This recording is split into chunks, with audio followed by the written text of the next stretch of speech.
Obey us. The three alien princesses took over my space station. Commander Jaren Volkov floated through the central corridor of Aurora 7, checking the morning diagnostics on his tablet. The Deep Space Research Station hummed with its usual mechanical rhythm, a lonely outpost at the edge of explored territory. For 3 years, he'd managed the facility with only a small crew of scientists, conducting experiments in zero-gravity agriculture and stellar cartography. It was isolated, repetitive work, exactly what he'd requested after his last disastrous mission. "Commander, we have 3 unidentified vessels approaching at high speed," crackled the voice of Dr. Senatores, his chief science officer, through the comm system. Jaren's pulse quickened. Classification. Unknown design. They're not responding to hails, but they're not hostile. They're landing in Bay 3. Before Jaren could issue orders, the station shuddered.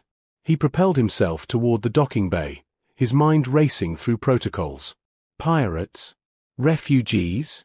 First contact? The airlock hissed open, and Jaren stopped mid-push, anchoring himself to a wall grip. 3 women emerged from the gleaming silver ships, their presence commanding immediate attention. The one in front wore armor that seemed to shimmer between colors, deep purples and silvers that caught the harsh station lights. Her hair was an impossible shade of platinum with streaks of violet, cascading past her shoulders. Her eyes, sharp and calculating, locked onto Jaren with an intensity that made his breath catch. "I am Princess Lixara of the Royal House of Zephyria," she announced, her voice carrying an accent that reminded him of wind chimes and thunder. "This station is now under our protection." The woman to her left, shorter, with crimson hair and a playful smirk, added, "Don't look so terrified, Commander. We read your name off your uniform. Jaren Volkov. Strong name." This was Princess Velith, and she winked at him with unsettling confidence. The third princess, Nimra, had gentle golden eyes and hair like spun moonlight. She stepped forward, her movements graceful even in the awkward gravity. "Forgive our intrusion. We require sanctuary, and your station appeared suitable." Jaren found his voice, though it came out rougher than intended. "You can't just. This is a Federation research station. I have protocols." "Protocols." Lixara moved closer, and Jaren caught a scent like exotic flowers and ozone. "Commander, we are pursued by forces that would see us married off to political allies we've never met. We've chosen freedom instead. Will you deny us that?" Her hand brushed his arm, and despite every regulation screaming in his mind, Jaren felt something shift. These weren't ordinary refugees. They were royalty, warriors, and something about Lixara's fierce determination spoke to something buried deep inside him. "How long?" he managed. "Until we negotiate new terms with our people," Nimra said softly. "A week, perhaps 2. Jaren looked at each of them, Lixara's commanding presence, Velitha's dangerous playfulness, Nimra's quiet strength. His quiet, orderly life had just been thoroughly disrupted. "Bay 3 is yours," he said finally. "But we follow station rules." Lixara smiled, her expression that was both victory and promise. "Of course, Commander. We'll be very obedient." The way she said it made Jaren certain that nothing about the coming days would be simple. The first 3 days passed in a blur of adjustments. The princesses moved through Aurora 7 like they owned it, which, Jaren supposed, they technically did claim to. Lixara took an immediate interest in the station's defense systems, spending hours with Dr. Torres reviewing security protocols. Velith charmed the entire science crew, turning the sterile cafeteria into something resembling a social club. Nimra discovered the hydroponics bay and spent her time among the plants, bringing a peaceful energy that even the most stressed researchers appreciated. Jaren tried to maintain professional distance, but it proved impossible.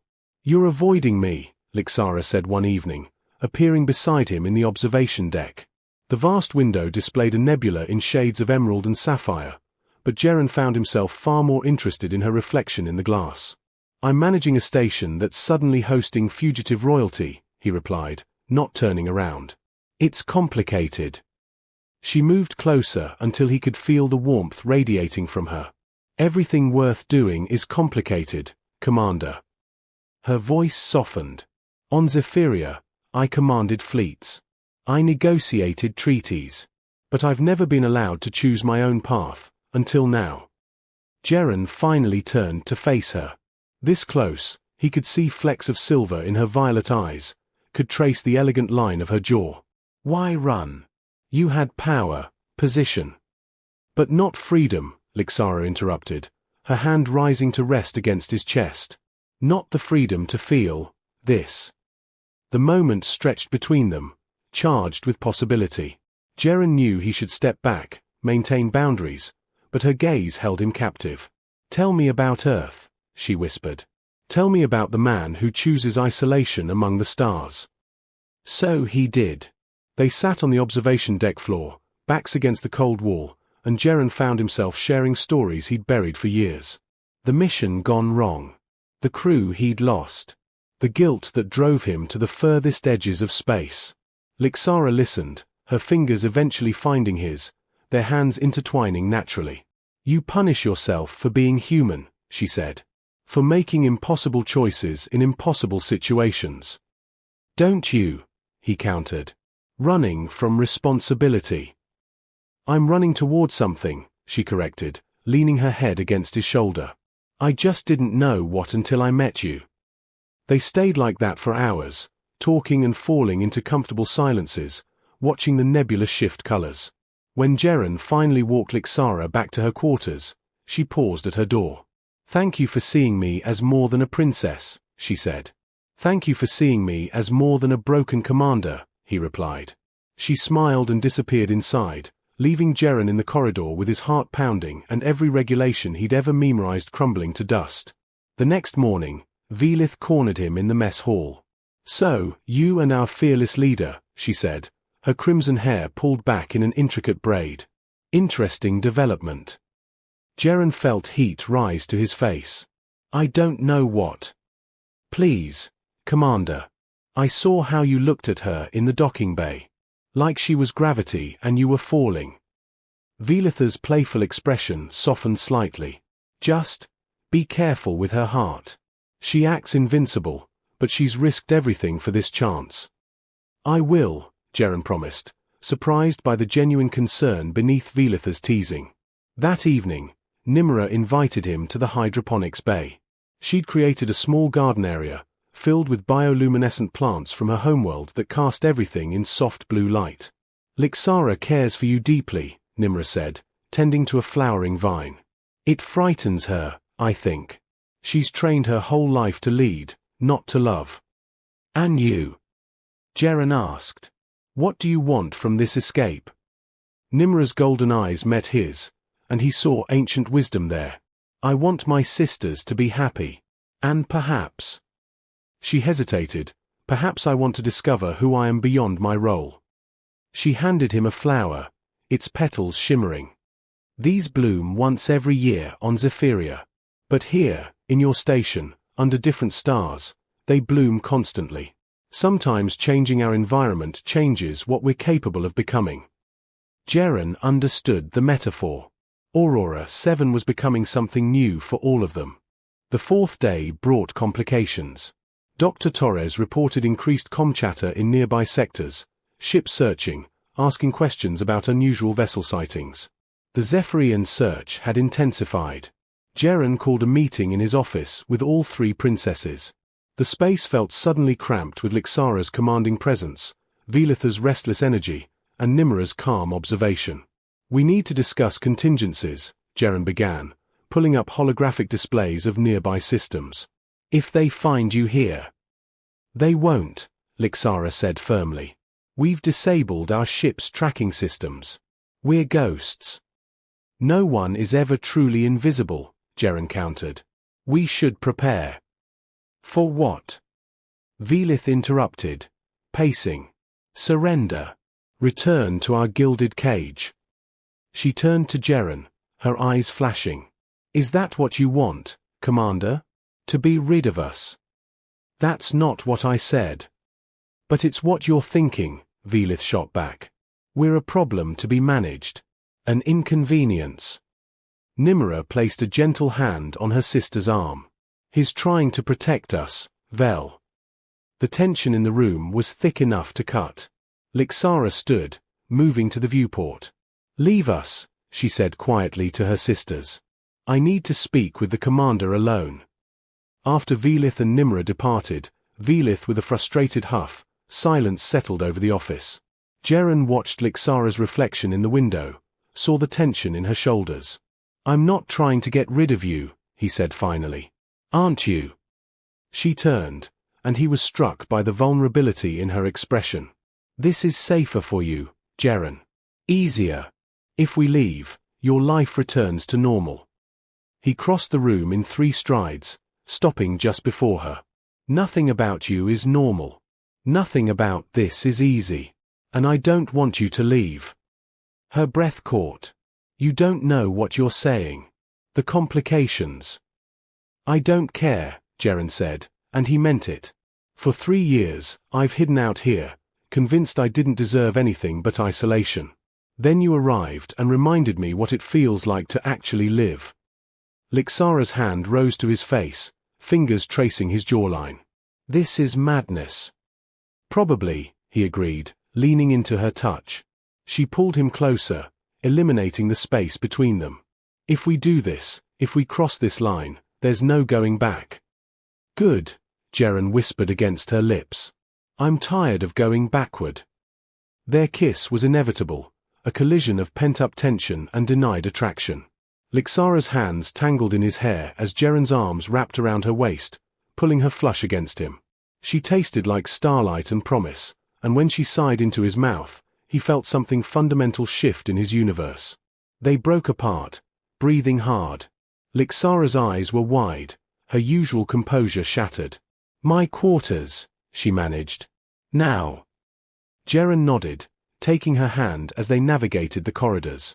They passed Velith in the hallway, who gave them a knowing smirk but said nothing. Inside Lixara's quarters, larger than his, decorated with artifacts from Zephyria, she turned to face him. "I need you to understand," she said, her voice trembling slightly. "On my world, physical intimacy is sacred. It's not casual." "It's not casual for me either," Jeren assured her, stepping closer. "Lixara, I'm falling for you. Completely. Terrifyingly." She kissed him again, slower this time, savoring. They moved to her bed, a tangle of exploring hands and whispered confessions. Jeren traced the curves of her body, memorizing every detail.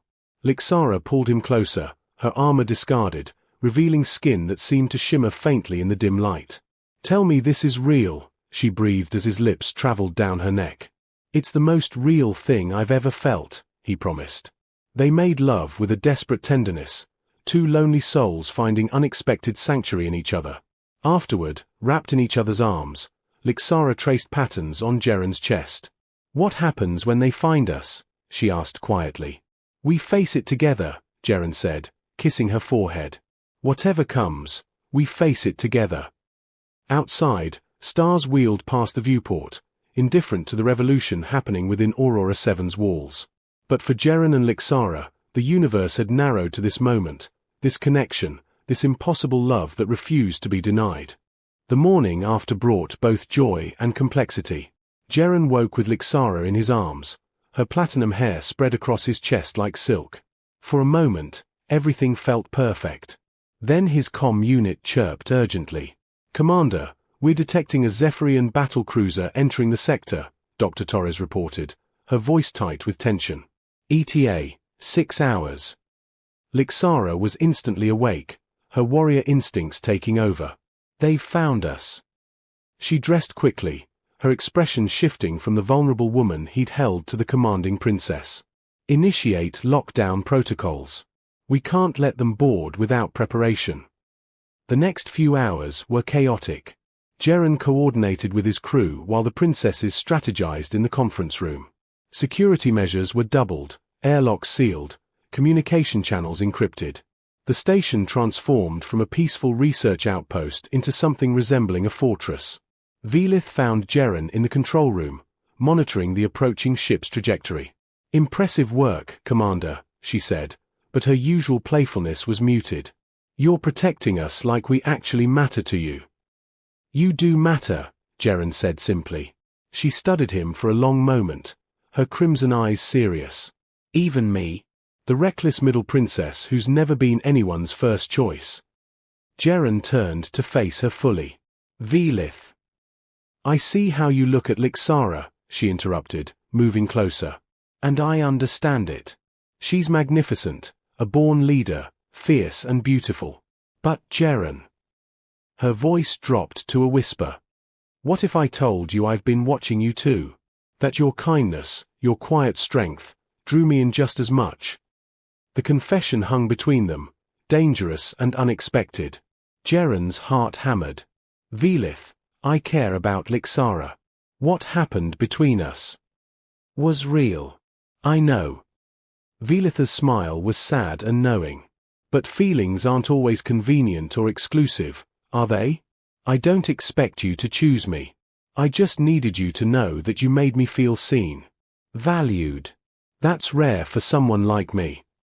Before Jeren could respond, she pressed a quick kiss to his cheek. Protect my sister, Commander. She needs you more than she'll ever admit. Then she was gone, leaving Jeren wrestling with emotions he didn't know how to process. Hours later, as the Zephyrian cruiser entered orbit, Nimra appeared at Jeren's side in the observation deck. You're troubled, she said gently. Velith spoke to you. How did you? I know my sisters better than they know themselves, Nimra said, settling beside him. Velith has always craved validation. She's not truly in love with you, Jeren. She's in love with how you made her feel important. And Lixara. Nimra's golden eyes sparkled with warmth. My eldest sister has walls built from duty and expectation. You didn't just break through them, you made her want to tear them down herself. That's genuine love, Jeren. Rare and precious. What about you? Jeren asked. What do you want from all this? She considered the question, watching the stars. I want my sisters to be free. And I want to understand what freedom means for myself. Perhaps that's why I'm not competing for your heart, I'm still discovering my own. The comm crackled. Commander Volkov, this is Captain Drexer of the Zephyrian Royal Fleet. We demand the immediate return of Princesses Lixara, Velith, and Nimra. You are harboring fugitives from the crown. Jeren stood, squaring his shoulders. Nimra gave him an encouraging nod. He activated the response channel. This is Commander Volkov. The individuals you seek have requested political asylum. As commander of a Federation station, I'm within my rights to grant sanctuary pending proper diplomatic review. You're protecting them, Lixara's voice came from behind him, filled with wonder and something deeper. She'd entered quietly, with Velith at her side. Of course I am, Jeren said, turning to face her. I told you, we face this together. The transmission from Captain Drexer continued with threats and legal citations, but Jeren barely heard it. Lixara crossed the room and took his hand, her grip firm and grateful. You're risking your career, she said softly. Your entire future. My future is standing right here, Jeren replied, not caring that Velith and Nimra were watching with knowing smiles. That night, as the standoff continued, Jeren and Lixara retreated to his quarters. The smaller space felt more intimate than her lavish rooms. They sat on his narrow bed, shoulders touching, processing everything that had happened. Velith told you how she feels, Lixara said, not a question, but a statement. Jeren nodded. She did.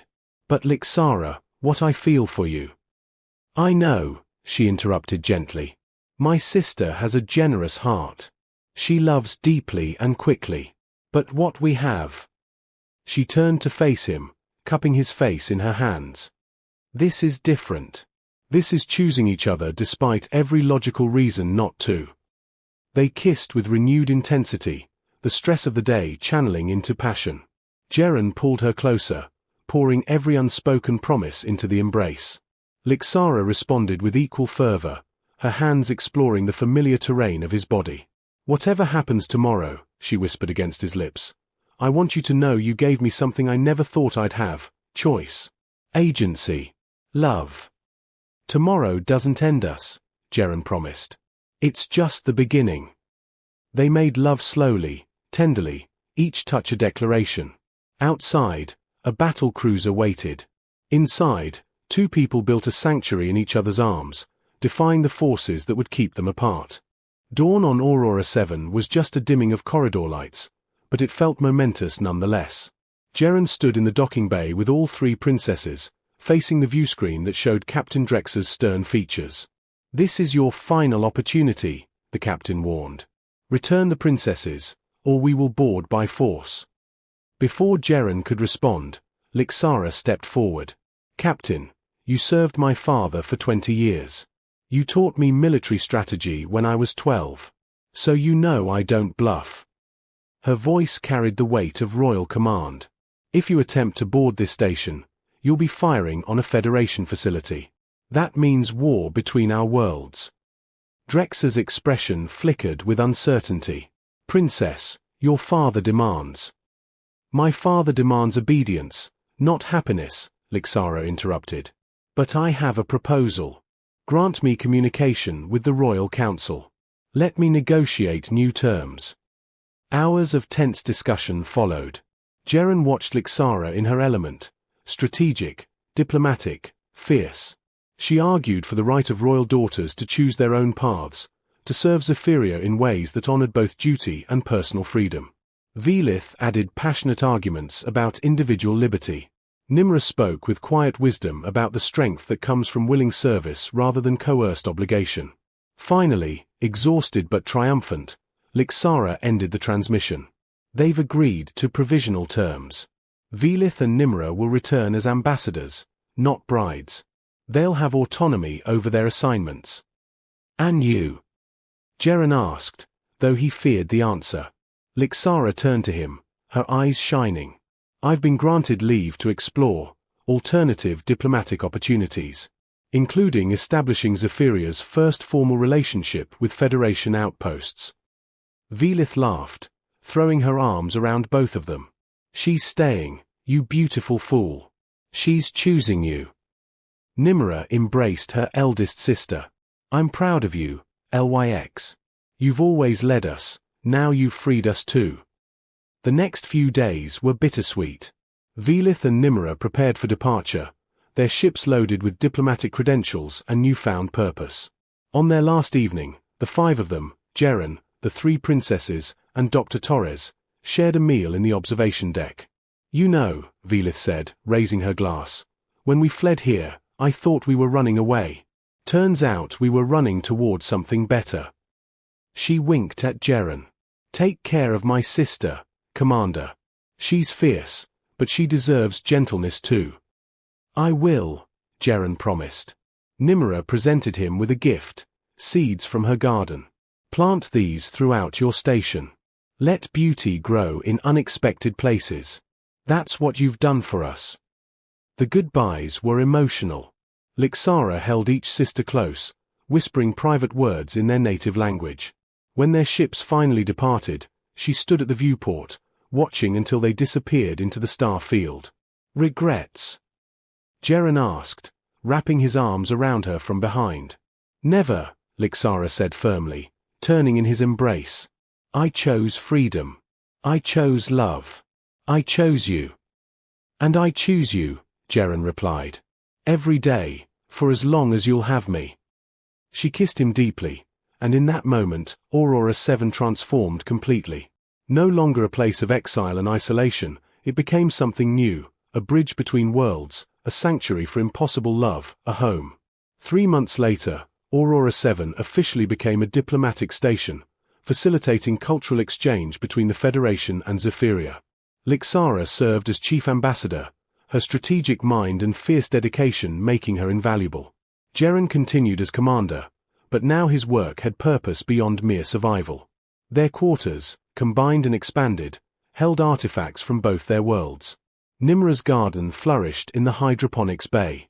Velith visited monthly, always with outrageous stories of her ambassadorial adventures and new suitors she was gleefully rejecting. One evening, as a delegation from Earth prepared to dock, Lixara found Jaren in their favorite spot, the observation deck where they'd first truly connected. "Nervous about the inspection?" she teased, sliding into his arms. Terrified, he admitted. They're going to ask how a disgraced commander ended up running the most successful diplomatic outpost in the sector. Tell them the truth, Lixara said, her eyes dancing. 3 alien princesses took over your space station, and you were smart enough to surrender. Jaren laughed, the sound free and genuine. I love you, Lixara of Zephyria. And I love you, Jaren Volkov of Earth, she replied. My commander. My choice. My home.